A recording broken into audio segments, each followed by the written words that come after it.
Ibeka prêt à briguer un second mandat. État des lieux du Mali d'abord.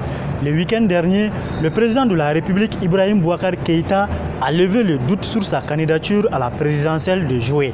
Devant les cadres des partis de la majorité et selon les cadres de son parti, Ibeka est prêt, je cite, à resservir le pays et donc à briguer un second mandat. Pour rappel, il a été élu au deuxième tour de la présidentielle de 2013 avec 77% des voix. Son projet, le Mali d'abord, est axé principalement sur la réconciliation nationale, la sécurité, la lutte contre la corruption, la lutte contre le chômage ou encore la construction des logements sociaux. Mais près de 5 ans après, qu'est-ce qui a été fait et qu'est-ce qui reste à faire?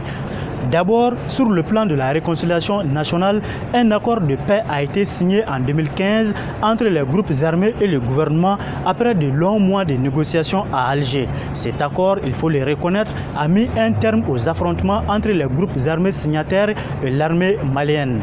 Malgré ces acquis, l'accord connaît un lourd retard dans sa mise en œuvre. En témoigne l'arrivée samedi des premiers militaires maliens à Kidal pour l'installation du mécanisme opérationnel de coordination censé marquer le redéploiement de l'armée sur l'ensemble du territoire. Ce mécanisme devait être mis en place seulement quelques semaines après la signature de l'accord. La situation sécuritaire, elle se dégrade.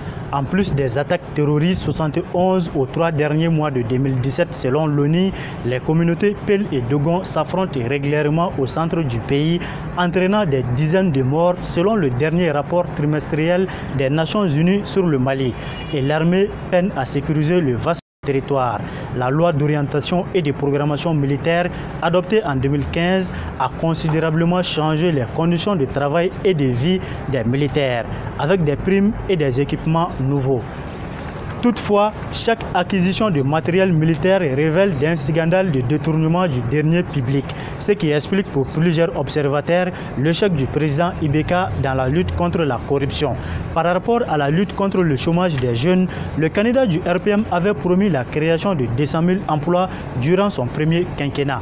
À la date du 1er décembre 2017, le ministre de l'Emploi a annoncé la création de 234 000 emplois, soit 34 000 emplois de plus. Des chiffres contestés par les jeunes demandeurs d'emploi. Pour leur président Maman Ibrahima, ce sont des emplois créés sur papier. Quant aux logements sociaux, le ministre de l'Urbanisme s'apprête à attribuer les 5 000 construits sous Ibeka. Ce nombre est largement en deçà par rapport à celui promis pendant la campagne présidentielle qui s'élevait à 50 000 logements sociaux. C'est 10 fois moins. L'annonce de la candidature d'Ibeka intervient à un moment où le Front social est en ébullition. D'ailleurs, elle ne s'est jamais calmée pendant les 4 dernières années. Les secteurs vitaux tels l'éducation et la santé ont connu des moments de turbulence sans précédent. Aujourd'hui, le bilan Ibeka divise la population. Le 29 juillet sera un test de grandeur nature pour le bilan du régime.